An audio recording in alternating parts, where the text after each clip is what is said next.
নমস্কার বন্ধুরা, lifestyle with Sanchayita চ্যানেলের একটা নতুন ব্লগে সকলকে স্বাগত জানাই। আর ব্লগের শুরুতেই বলে রাখি, আমার গলার অবস্থা প্রচণ্ড খারাপ, সে কারণে ভয়েস ওভার দিতে একটু দেরি হচ্ছে বলে ব্লগ দিতেও আপনাদেরকে একটু সময় লেগে যাচ্ছে।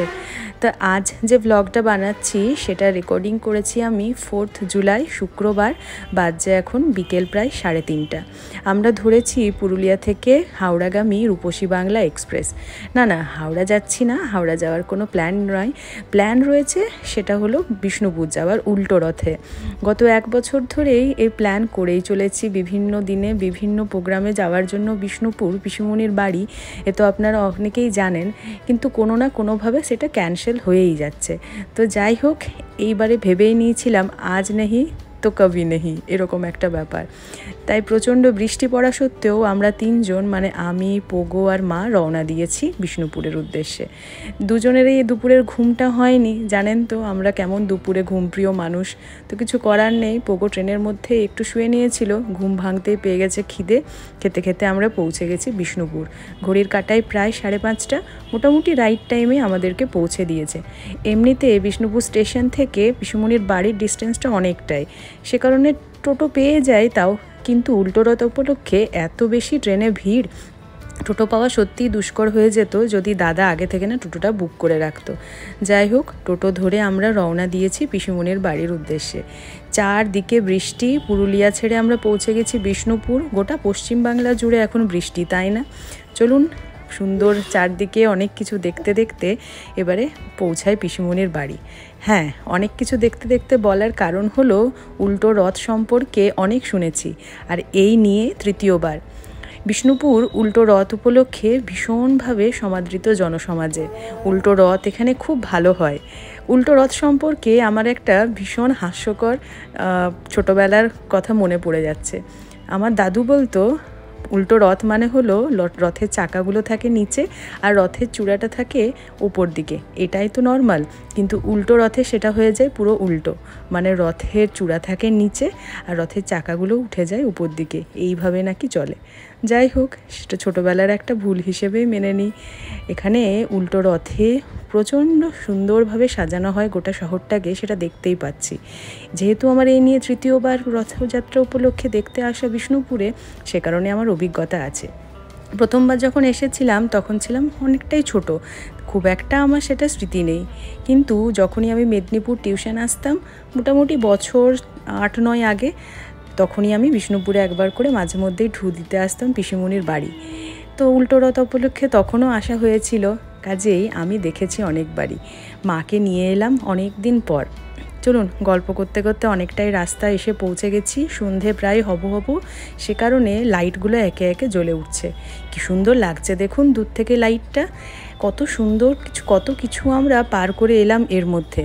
একটা একটা করে লাইট জ্বলে উঠছে, আর শহরটা কি সুন্দরভাবে রাতের মধ্যেও জল করে উঠছে, তাই না? চারদিকের এত কিছু দেখতে দেখতে পৌঁছে গেলাম আমরা পিসিমণির বাড়ি। পিসিমণির বাড়ি পৌঁছে সবাই মিলে এখানে আমরা গল্প করতে বসেছি। পোগো ভীষণ ব্যস্ত ওখানে ওর উষ্ণিক দাদাকে পেয়ে। মনে হচ্ছে 3টে দিন ওর খুব ভালো কাটবে এখানে এসে দাদার সঙ্গে ঘুরে ফিরে মজা করে। চলুন, খাবার নিয়ে বসে গেছি আমি। পিসিমণি সকালেই এনে রেখেছিল এখানে প্রসাদের ভোগ, খুব সুন্দরভাবে পাওয়া যায়। আমাদের পুরুলিয়াতে এসবের কোনো বালাই থাকে না, তাই না? মিষ্টি পোলাও, পনিরের তরকারি, পটলের তরকারি, পায়েস, চাটনি, কত কিছু রয়েছে সেই প্রসাদের মধ্যে। দেখা করে এলাম এই 2 জন নতুন সদস্যের সাথেও। নতুন সদস্য বলতে, এর আগে যখন এসেছিলাম এদের সঙ্গে দেখা তো হয়নি, তখন এরা ছিল না। খেয়ে দিয়ে বাজে এখন প্রায় সন্ধে 8টা। আমি আর দাদা মিলে রওনা দিচ্ছি আশেপাশে যে সমস্ত লাইটগুলো আছে সেগুলো দেখতে। কি সুন্দর লাগছে দেখুন পিসিমণির বাড়ির বাইরেটা, এখান থেকেই সুন্দরভাবে সাজানো রয়েছে। আসলে যখন রথ পরিক্রমা করবে গোটা শহর জুড়ে, এই কাজ দিয়ে, এই রাস্তা দিয়ে পেরিয়ে যাবে রথটা। তো গোটা শহরের যত লাইট রয়েছে সমস্ত কিছু দেখার প্ল্যান রয়েছে। তো দাদা আর আমি রওনা দিয়েছি স্কুটি করে। শহরের যেখানে যেখানে লাইট রয়েছে, যত দূরেই হোক না কেন, সব কিছুকে দেখবো বলে।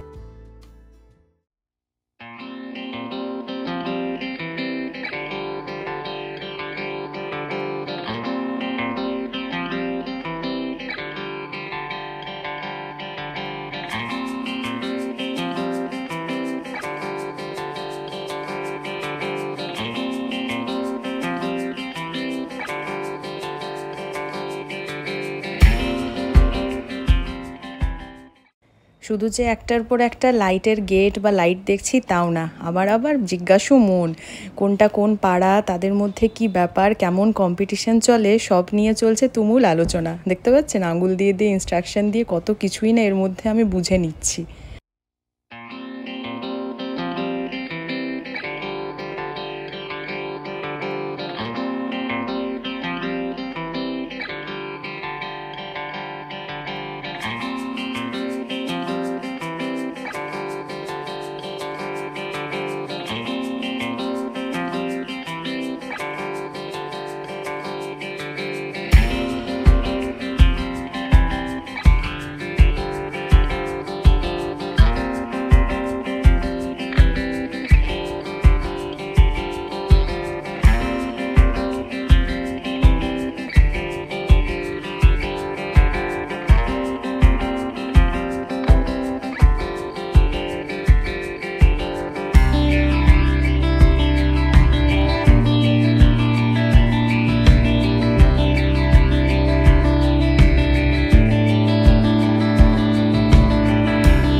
গাড়ি করে এক চক্কর তো ঘুরে চলে এসেছি, লাইটগুলো মোটামুটি সব দেখা হয়ে গেছে, কিন্তু রথের মন্দিরগুলো বা রথগুলো দেখা হয়নি, কারণ ওইদিকে এতটাই ভিড় রয়েছে যে গাড়ি সেভাবে ঢুকতে দিচ্ছিল না।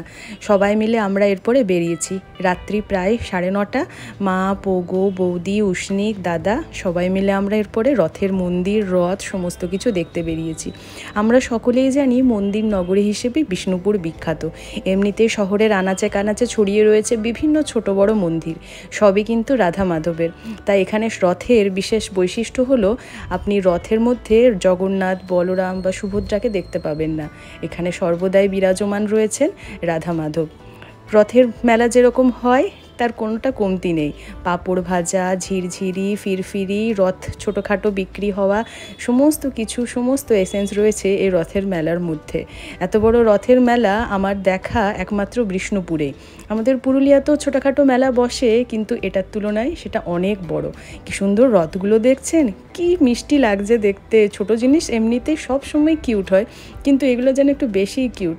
আমি অনেকক্ষণ ধরে ক্যামেরা বন্দি করতে আর তার সঙ্গে সঙ্গে বার্গেনিং করতে শুরু করে দিয়েছিলাম, যদিও বা আজকে নিচ্ছি না, কারণ আজকে আমাদের অনেক ঘোরাঘুরি রয়েছে, সুন্দর এটাকে নিয়ে তারপরে আবার বাক্সবন্দি করে দিতে হবে আর কি।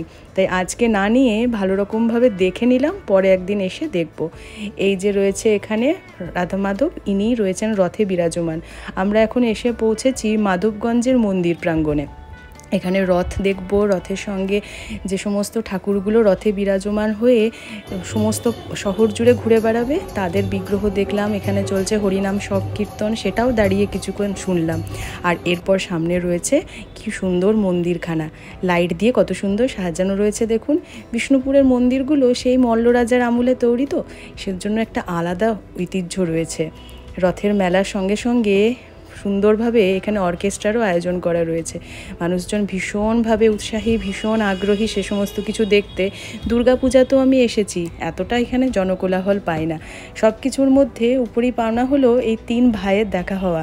আমার পিস্তুত দাদার ছেলে, পিস্তুত দিদির ছেলে আর পোগো, সকলকে একসঙ্গে ক্যামেরাবন্দি করে রাখলাম। আর এই হলো মাধবগঞ্জের বিরাট রথখানা।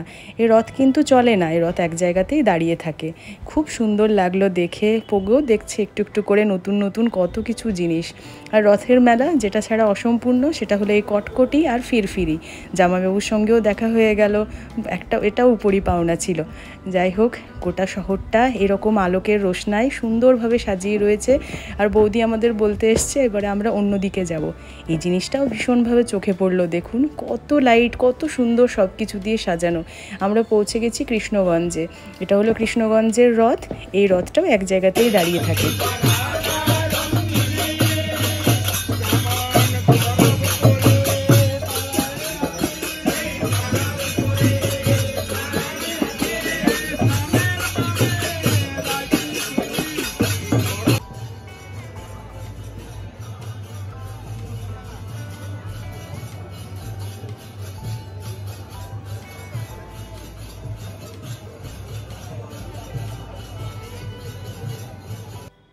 সুন্দর রথখানা, তাই না?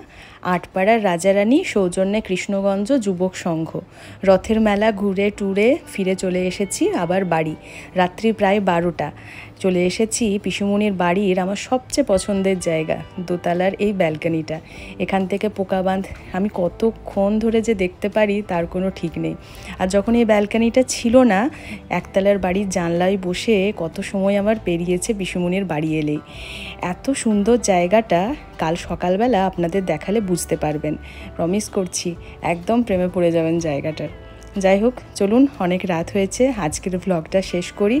কাল সকাল থেকে আবার রয়েছে আরও অন্য ধরনের প্রোগ্রাম। আজকের ভ্লগটা যদি ভালো লেগে থাকে অবশ্যই একটা লাইক করে দেবেন। চ্যানেলে যারা নতুন দেখছেন সাবস্ক্রাইব করে নেবেন। দেখা হবে পরের ভ্লগে। Thanks for watching.